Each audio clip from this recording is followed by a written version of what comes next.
You see a lone tent pitched in the middle of the desert. You approach it and peer inside, but nobody's home. A mysterious voice calls from who knows where. You look around. There it is again.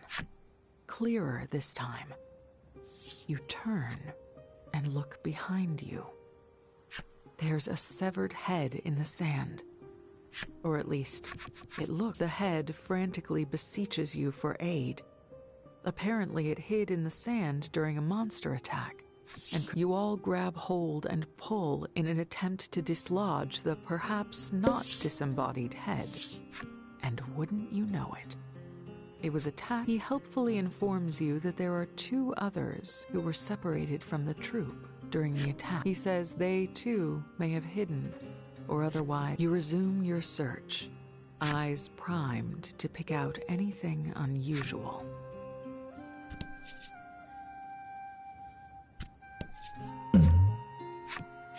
You look out over the sea of quicksand as it sparkles. Sand doesn't sparkle, does. Having come to the same realization, Ligol and Polka each pull out a rod and line. You ask what they intend to do with it. Go fishing? You've never had a chance to fish before. Each minute feels like an hour. Then, the rods whip sharply downward toward the quicksand at the same time, locking Ligol and Polka in mortal combat.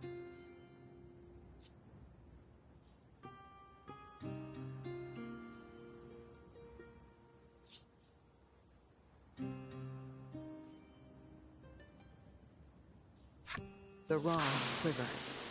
It's caught something, that's for sure. Polka hands you the curative after confirming that it's unopened and hasn't been tampered with. There's a string. You open it to find a very alive young boy from the... You saved me. The boy makes a beeline for his fellow performer's tent.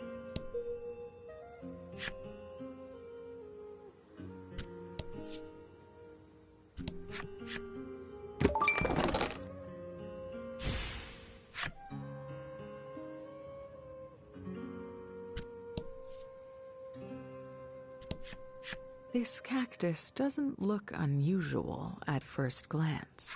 You reach out and touch it, but it wiggles? Whoa, it's actually a woman from the circus. You saw right through. She hurries back to her fellow performer's tent. Having found the remaining 2 performers the young man mentioned, you return. He thanks you warmly and makes way for the ringmaster's waiting caravan.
The caravan is larger than it was when you left. Seems the troop members I found my way back. Thank you so much for saving me. The ringmaster is next in line, peppering you with praise as he wrenches your entire and he absolutely insists. Finding yourself looking forward to the circus, you decide to invite Ligol. It looks like they took off on their own. Thinking it would be much more fun to go see the circus together, you decide to look for the pair.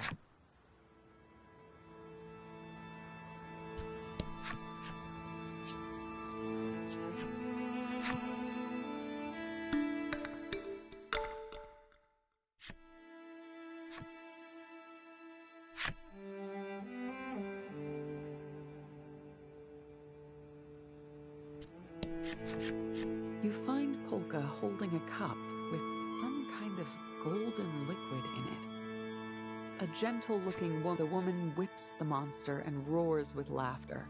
This little fellow sees this as a reward. Polka nods along. Aha, I see. You're not completely sure what you're looking at. You decide to drag Polka away and take him to the show.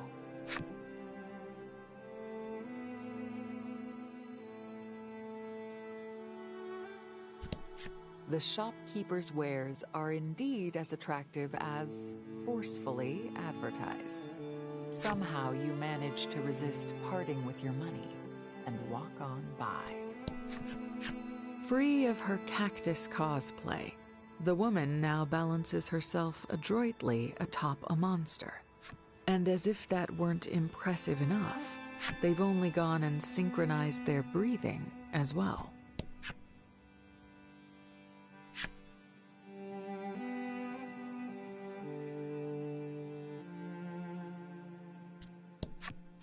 No more dark places. Sounds like his time in the treasure chest traumatized him.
You find Legole stuffing some kind of well-cooked meat into his mouth. When she notices you, she begins to thank you enthusiastically in crude language. However, your features harden when you see her looking lovingly at her monster partner. Seeing this, Legole asks, you invite Legole to come to the show and step away. You can hear the sounds of a lively crowd coming from the circus tent. The show must be about to begin. Stepping into the tent is akin to entering another universe. Clowns balance atop balls. Jugglers juggle objects with ease. Your first circus show is infinitely more impressive than all the images you'd conjured in your head. Unfortunately, you also find yourself too vexed to fully enjoy it. You cannot stop thinking about the girl. The young boy makes a show of stopping his ball directly in front of you and holds something out to you. Which one of these do you like best? he asks with a wink.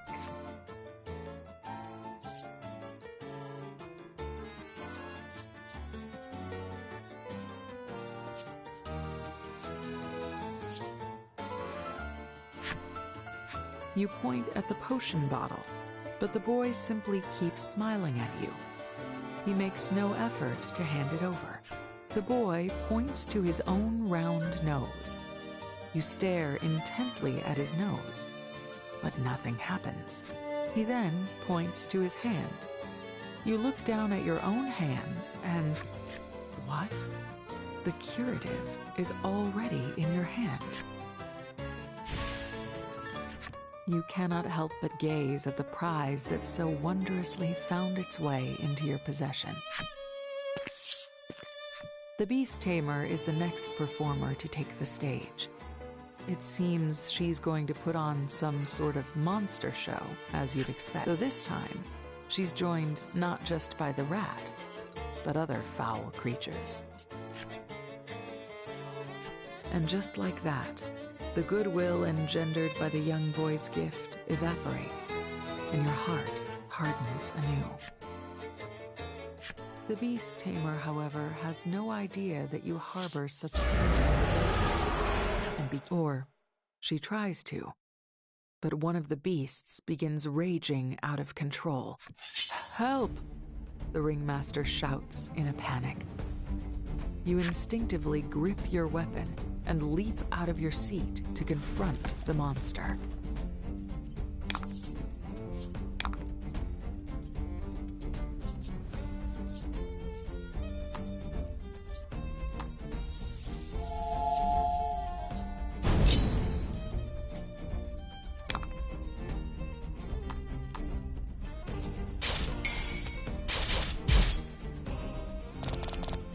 Beautiful!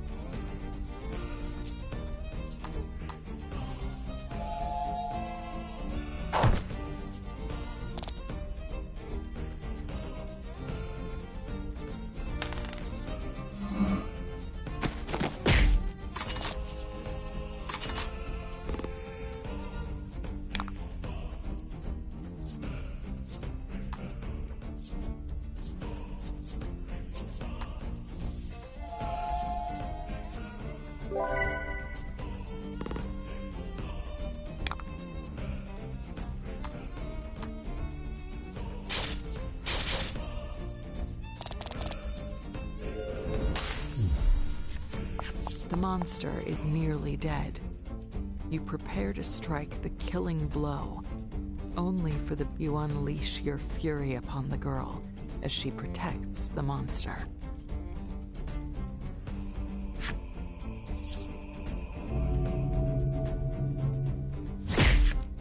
Polka's eyes widen as she easily parries your attack.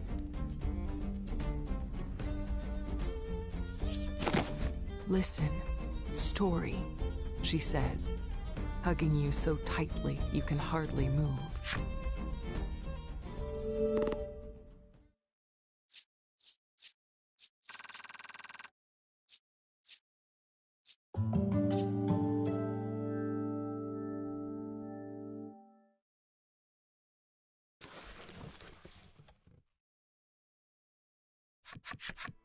The Beast Tamer tells you it was her fault the beast went berserk.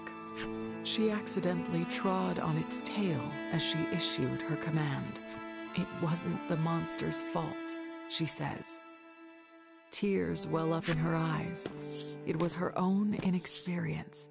The ringmaster peels her off you and gives you, "Allow me to introduce you. This is Trollis."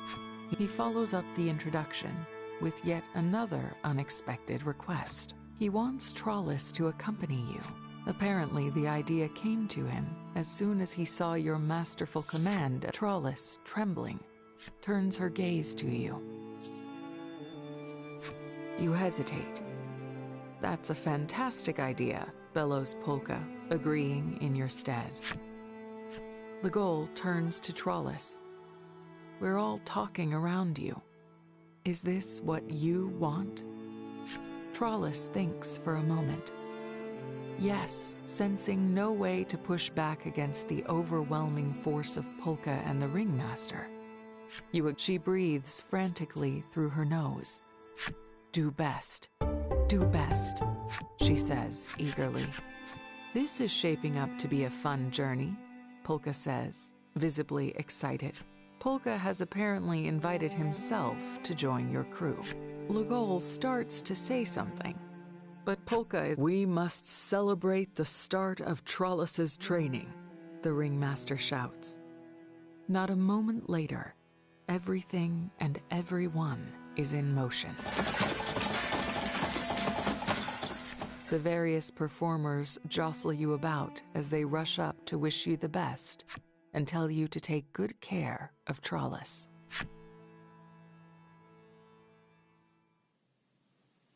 As the dust settles, the performers settle to sleep wherever there happens to be space. You stealthily pack your belongings. You have to get out of here. This monster-loving circus just rubs you the wrong way.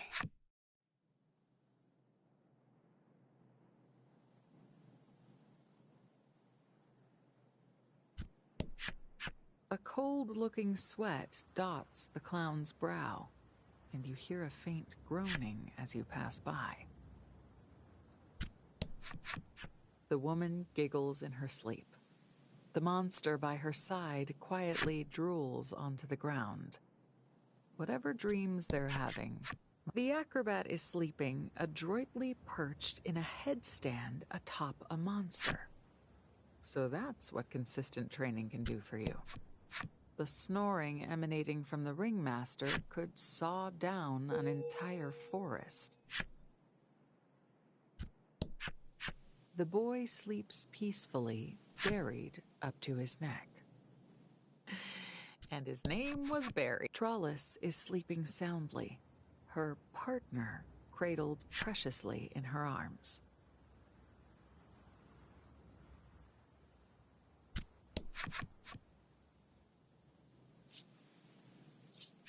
You reach out to wake Legol, to tell him you both should get out of— I'm awake, he whispers.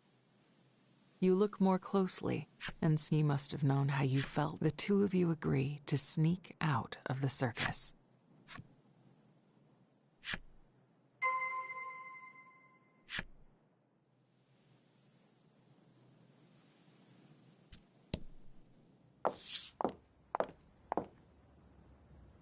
You approach the exit to find Polka standing there, as though he were waiting for you.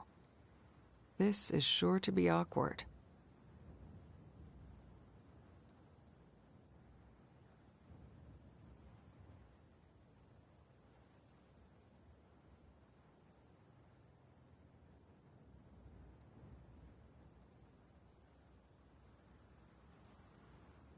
He approaches you. Can I tell you something? He asks, in a far more measured tone. He begins to recount the story of his parents. They too studied monsters. One day, when Polka was very young, monsters attacked his village, killing his parents. His mother raced to get him to safety. She told him to run and began shouting, "The monsters! There!" That was when the flames took her.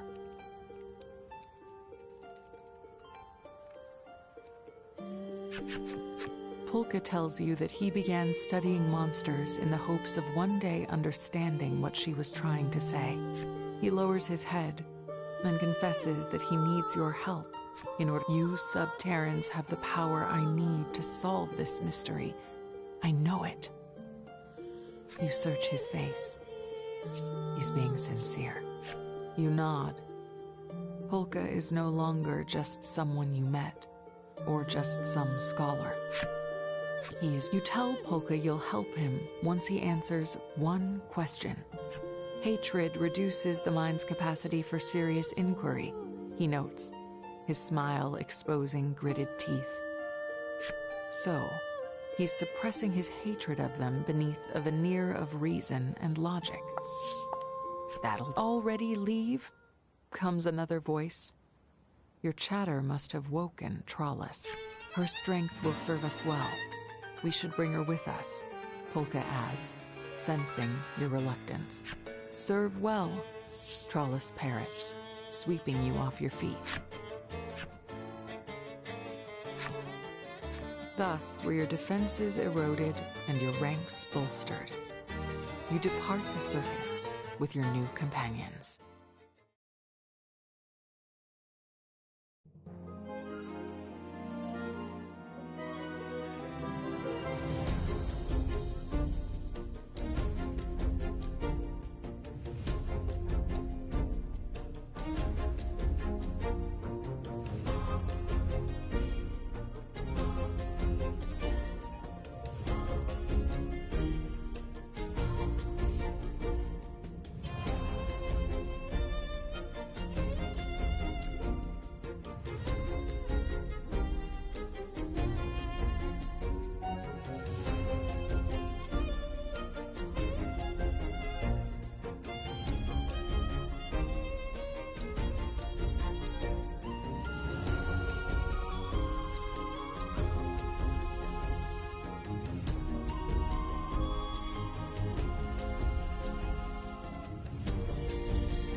Dot, dot, dot.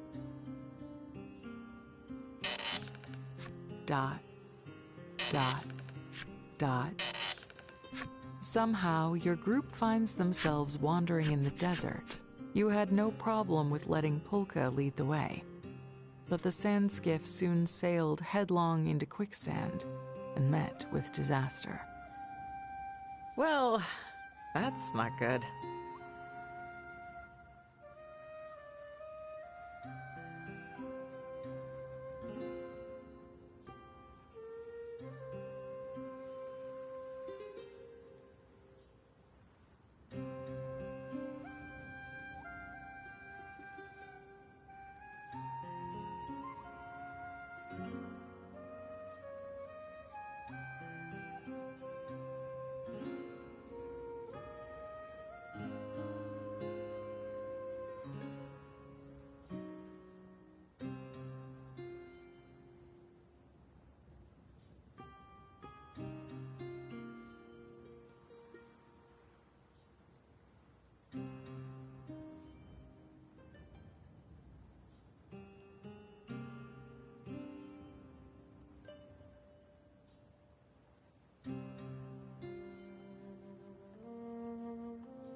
No use crying over spilt milk. Don't want to waste even a drop of moisture out here, after all, Polka quips, holding a water canteen over his mouth and tapping it.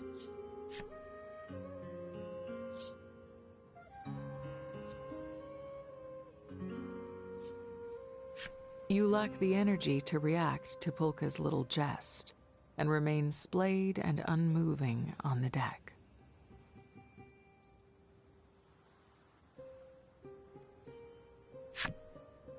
Despite the rest of the group wasting away under the heat and grappling with brutal thirst, Trollis seems to have maintained some vigor.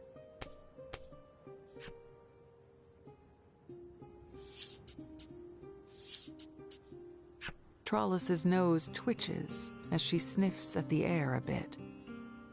She picks up the scent of water to the north and heads off in that direction.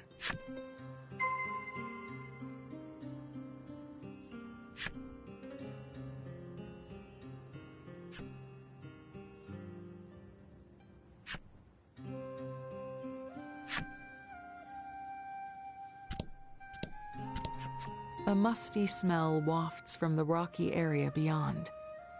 Maybe there could be some water there. No sooner does the thought cross Trollus's mind than a monster attacks from the shadows.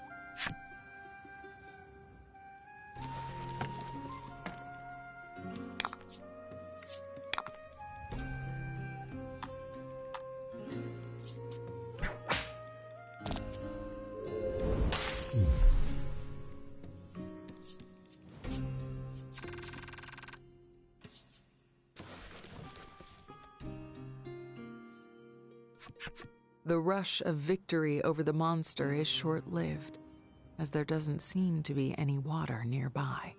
Muttering, "Water," Trollus stares at the defeated creature.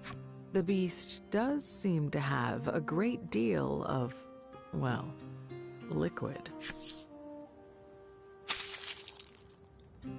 With a great squelchy squeeze, Trollus wrings the fluid out of the creature's body.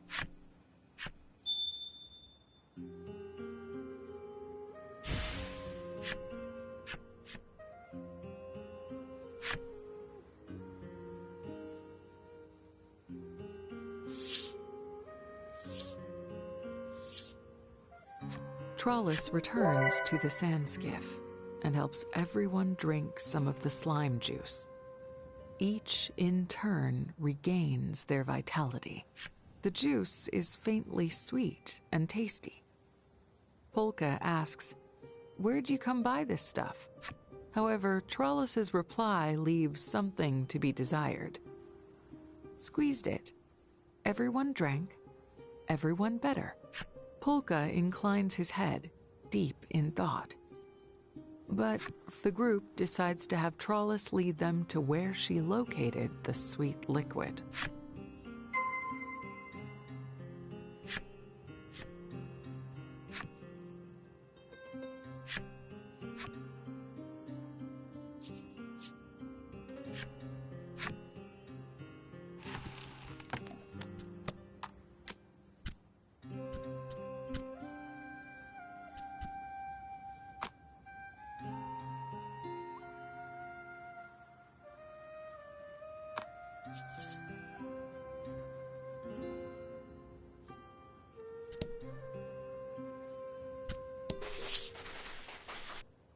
The group arrives at the place where Trollus obtained the liquid, but there seems to be nothing there.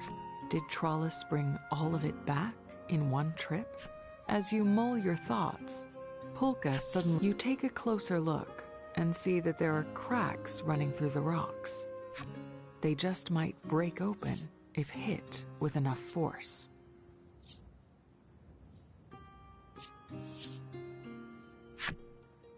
Legol grunts in affirmation, and then starts hitting the rocks.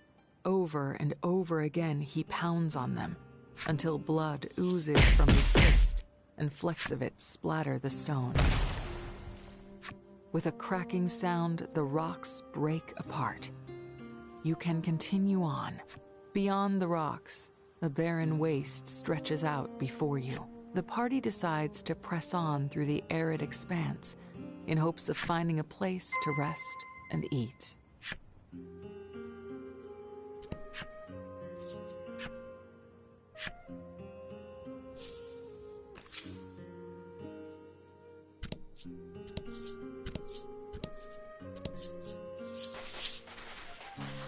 You've come across a river that is somehow fully ablaze. There won't be any drinking this water.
Polka's curiosity is piqued.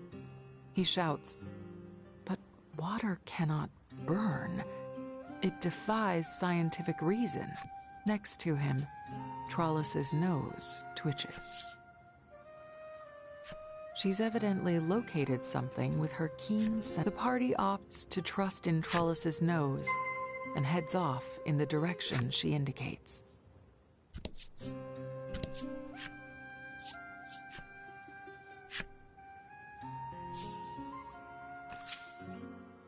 You arrive in a city humming with life and bustle.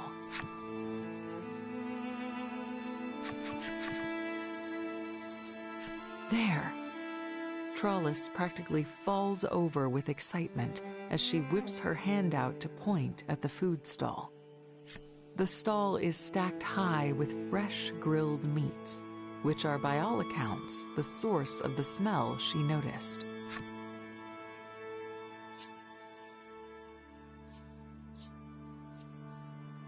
It's not just only at the food stall, but throughout the city that people seem to make a living using fire. Perhaps that Polka cannot hold back his curiosity. "I must inquire as to this comburant water," he says, zipping away.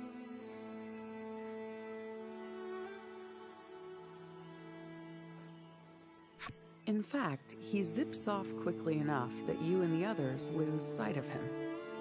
Shrugging your shoulders, you decide to head off in search of him.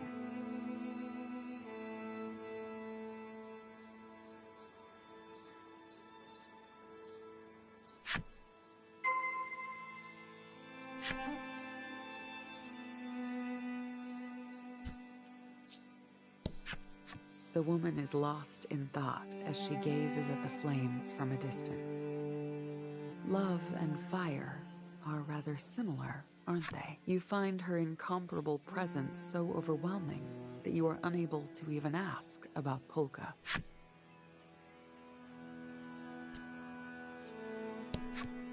Heat, heat, heat. He who has the heat controls everything. This city is hot enough as it is. But you ask the man about Polka, and he replies in an encouraging tone. You'll find him. You will. It is essential that you never give up.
You ask the stall owner if they've seen a bespectacled young man.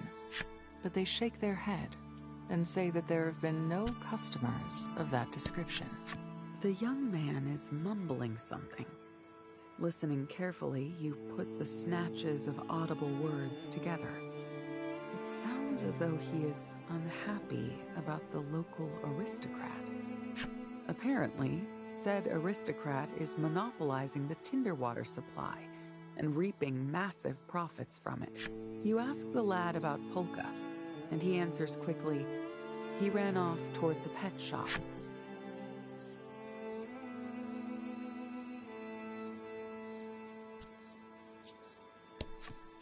The wise old woman offers cautionary words. You'd best be careful. You ask the woman about Polka, and she replies, well, he's probably still nearby. You thank the woman and take your leave. You stand before a handsome mansion whose occupant is assuredly possessed of abundant worldly means. It doesn't seem likely that Polka is here. Try looking elsewhere for now. It's 50,000 gold pieces for the night, a voice snips as you enter the inn. Your jaw drops. Oh, I'm only kidding. My other business brings in so much coin, I let people stay for free, the innkeeper says, laughing heartily. You look around the building, but Polka is nowhere to be found. He probably didn't just decide to stay here, free or not.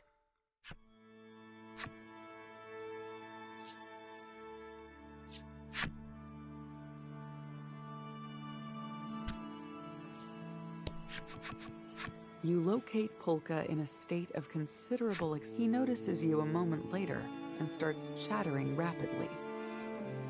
This town is incredible. And what's more, he goes on without taking a breath. Suddenly, the sound of children weeping reaches your ears. It sounds like it's coming from a back alley.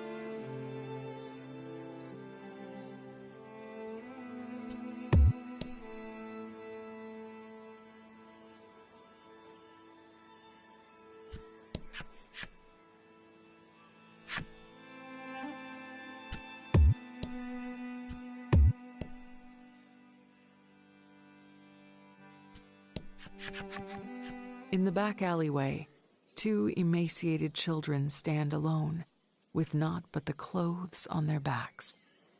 They look to be siblings. Great tears stream down the boy's face. Between sobs, orphans. Not uncommon in big cities like this, Legol says. Something akin to a vice grips your heart, and you wonder if there is some way you can help them.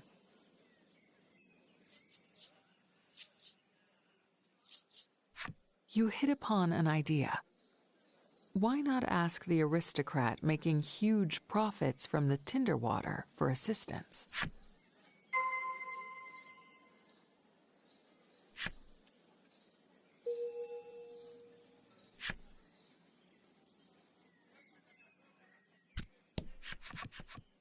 A well-dressed man of clear sophistication and means emerges from the manor. You bring up the plight of the city's orphans. The man listens to your story and then hangs his head. He explains that his son is bedridden, stricken with an illness of unknown origin. The aristocrat's mind seems fully preoccupied with thoughts of his own child.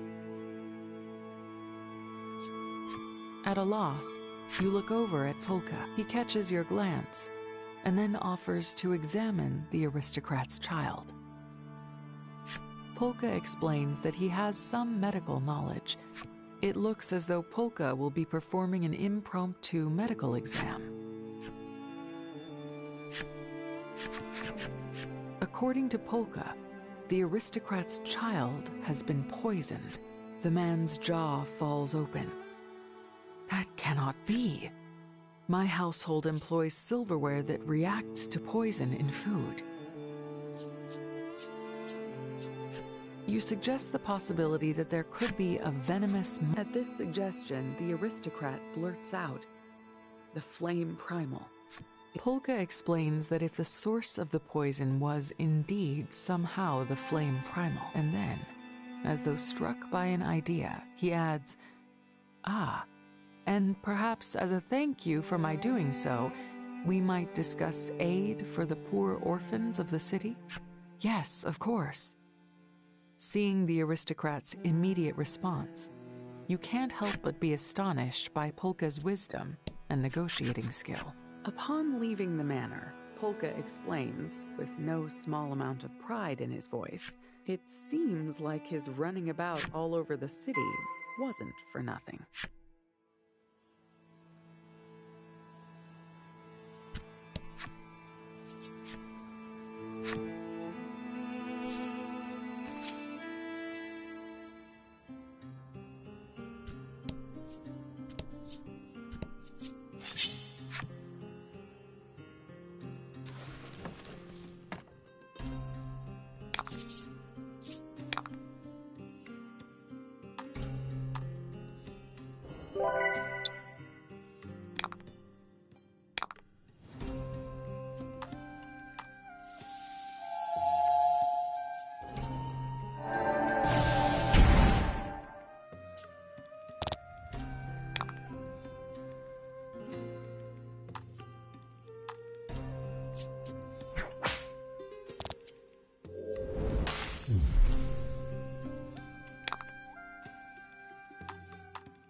I expected...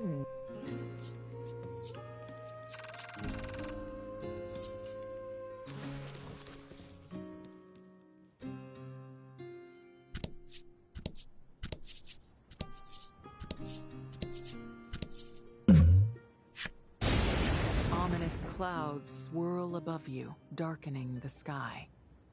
A peal of thunder follows a brief flash of lightning. This is bad.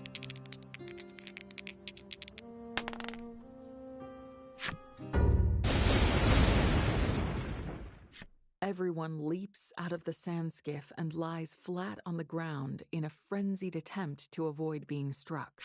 As soon as you hit the ground, you feel the current rush through you.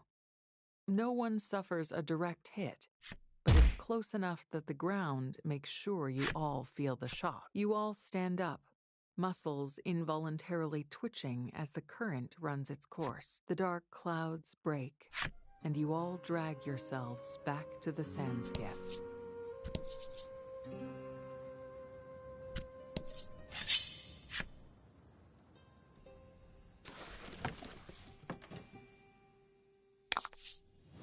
Get him!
Ooh, I wouldn't want you to get burned.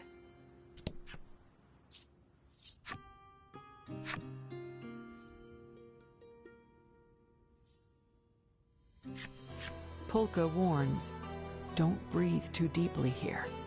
The very air could be noxious poison.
scrap of paper you spot by your feet. It appears to be part of a crudely drawn treasure map.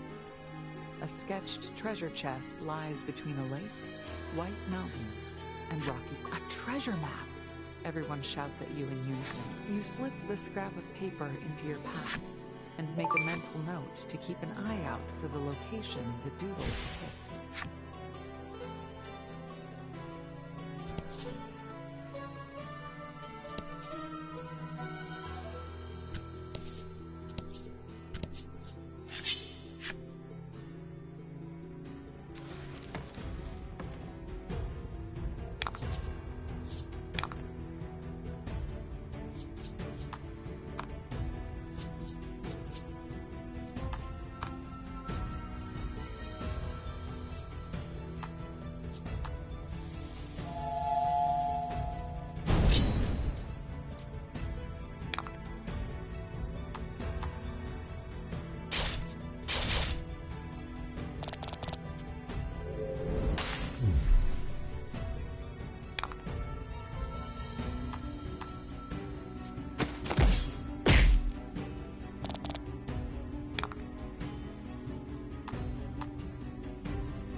Monsters bar the path.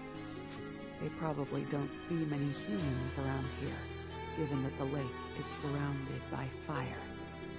Taking care to be as quiet as possible, you steal close to the monsters and attack them.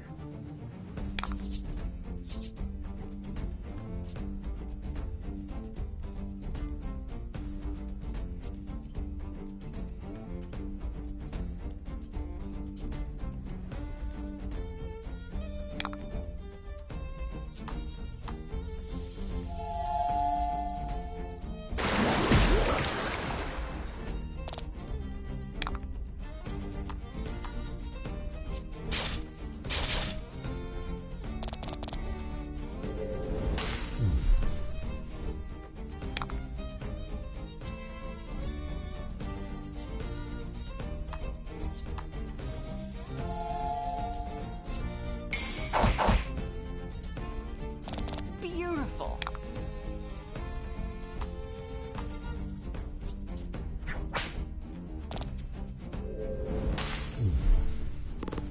The monsters don't attack. In fact, they look like they're trying to find an opening to make a run for it.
To battle.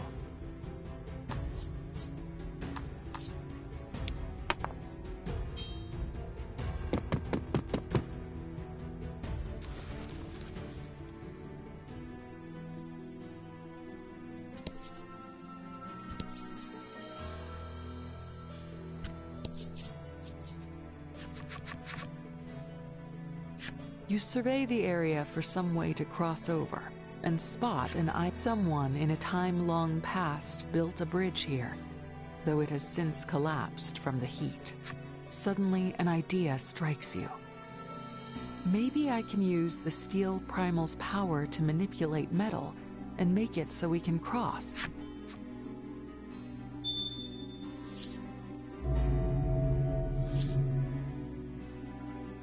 You decide to summon forth the primal's power and repair the... Unfortunately, the pieces left to you are so mangled that no one would rightly identify them as parts of a bridge.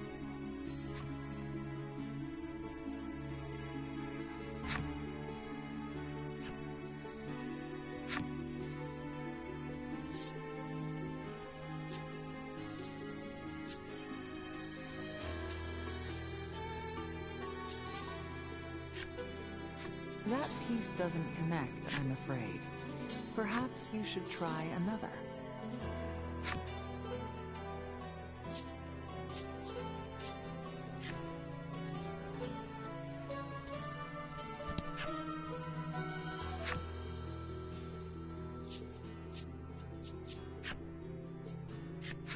You've joined these two bridge parts rather skillfully. I think there might be a better way of placing that. If we could just redo it, he mutters to himself.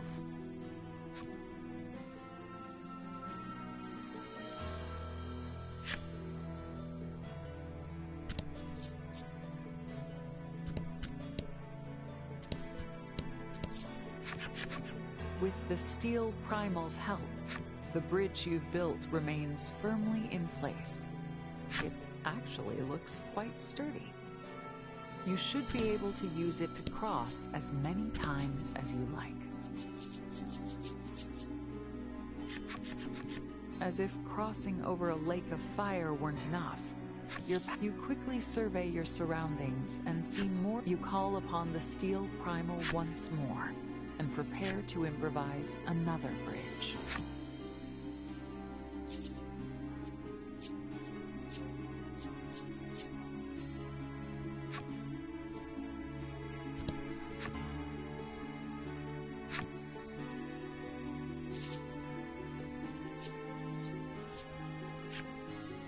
You won't be able to cross if you place that piece.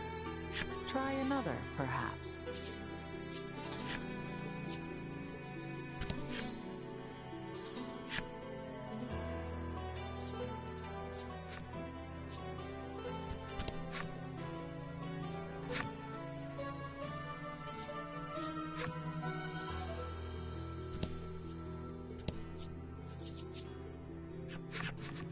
You've made it once again.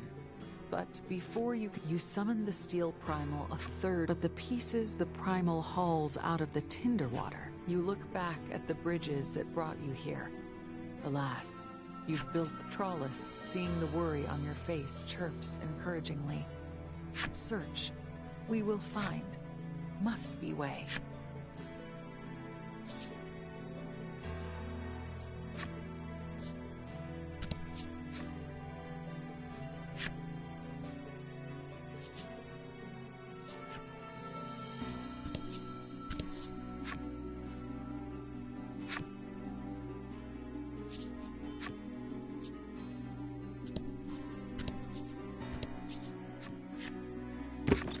Inside is impossibly a bridge part. You should be able to use this to get further across the tinder water.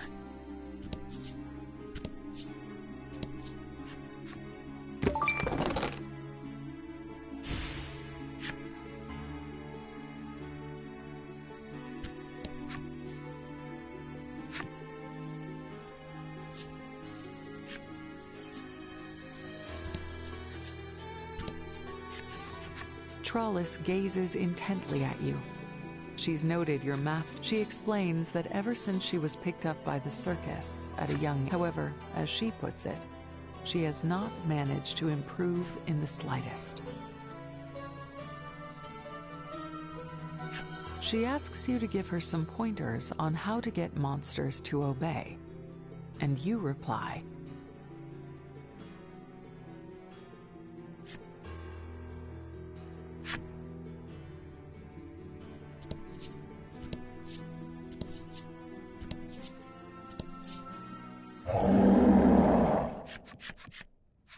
massive monster wreathed in flames rises from the lake. It's shrouded in such heat and fury that you can scarcely turn your eyes to it.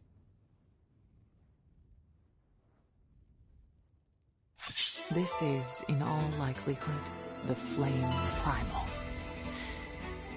Your party readies their weapons and prepares for a fight.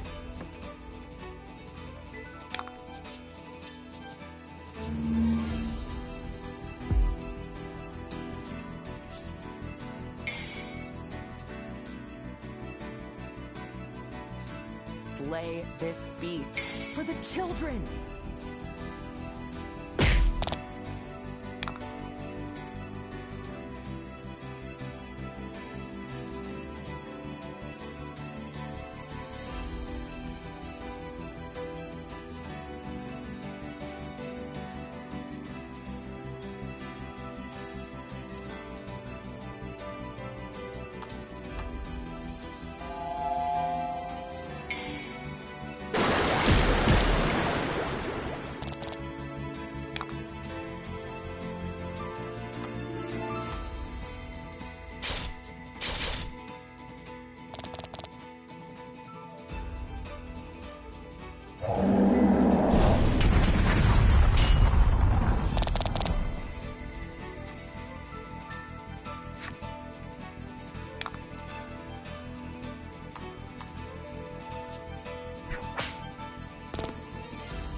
You can't tell if it has something to do with the primal, but poison is slowly coursing through you. You must end this battle quickly.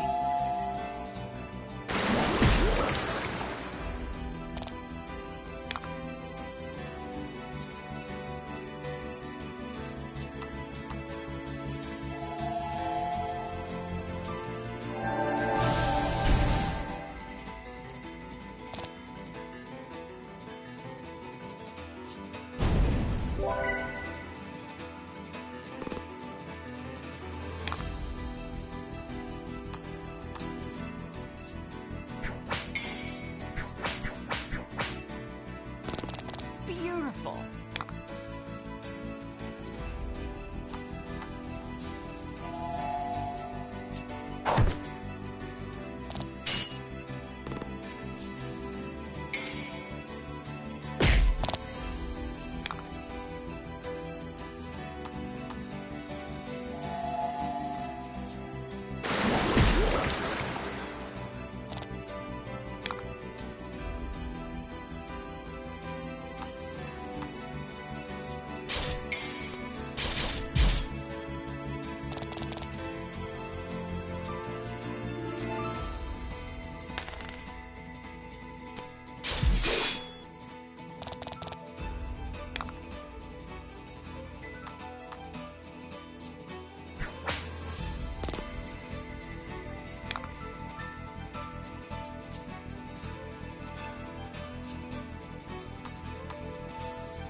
You've managed to gain the advantage on your foe, but suddenly, you feel as if suffocated and fall upon one knee. The Flame Primal clearly isn't going to let this chance pass it up, and it begins amassing power.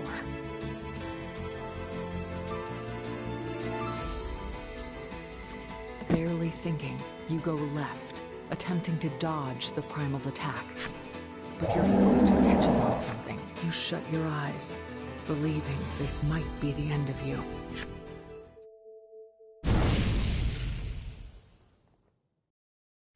But the pain you brace yourself for doesn't come. You wonder what's happened, and open your eyes to see. Trollis, you scream. She turns to you and gives a pain. The acrid smell of burning meat assaults your nostrils, and Trollis cries out in anguish and pushes back the flame primal. Trollis has given you and your friends a chance. You stand, and together you and your comrades attack the primal with all your strength.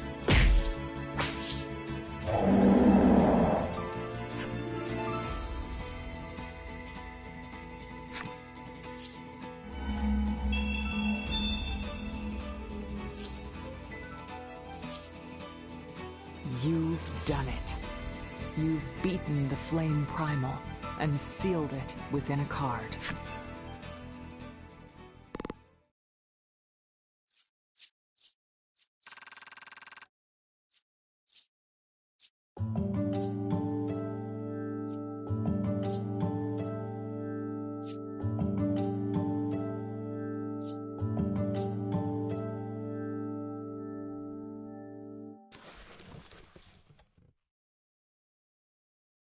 The flames upon the lake begin to recede and then blink out entirely.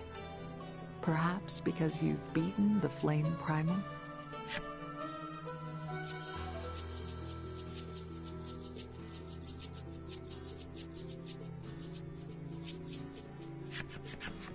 You see Trollis crouching on the ground and run over to her. Are you all right? Having rather shrewdly managed to gather some of the flame primal's bodily fluids during the fight, Polka, to the great surprise of all, he does not detect any trace of poison in the fluid. Could something else be the cause?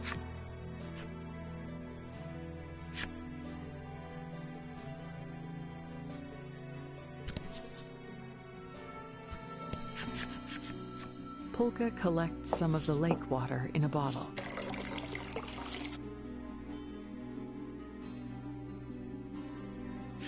He then busies himself dipping various papers and medicinal compounds into the bottle.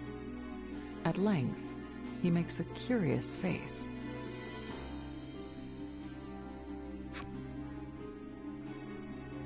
According to Polka, burning the water releases toxins that accumulate and can cause fatal harm to the human body.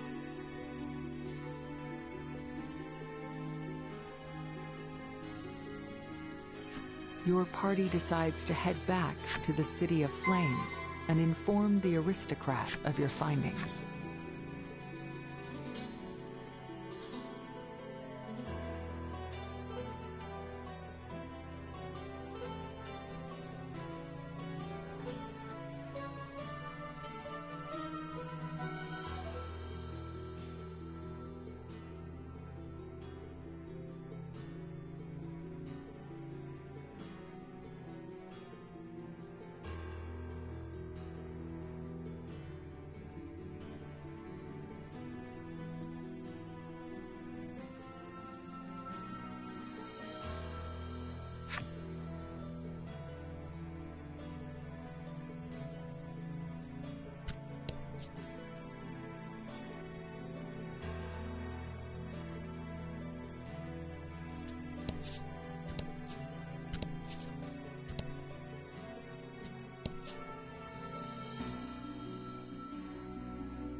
With the flames of the lake extinguished, The people seem frantic to reignite the tinder water once more.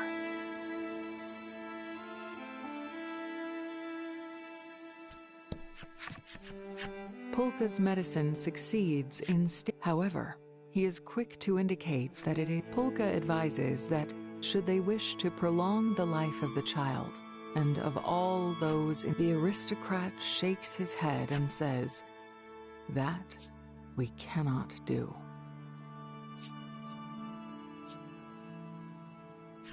You calmly ask, why? He explains that the tinder water is the basis of all life here in the city. The city would fall into decline if they were to stop using it. I am in charge of this city, and I can, even if it costs the life of my child.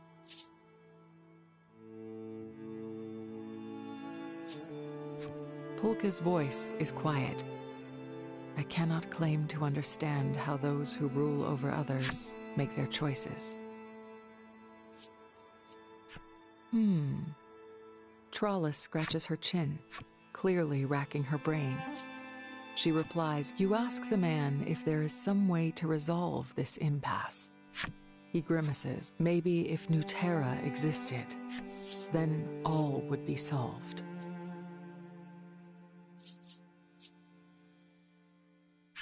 For some reason, the word makes you think of sweets.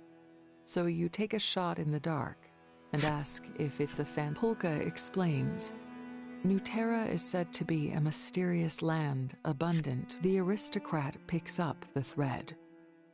Scholar, but none who go there ever return.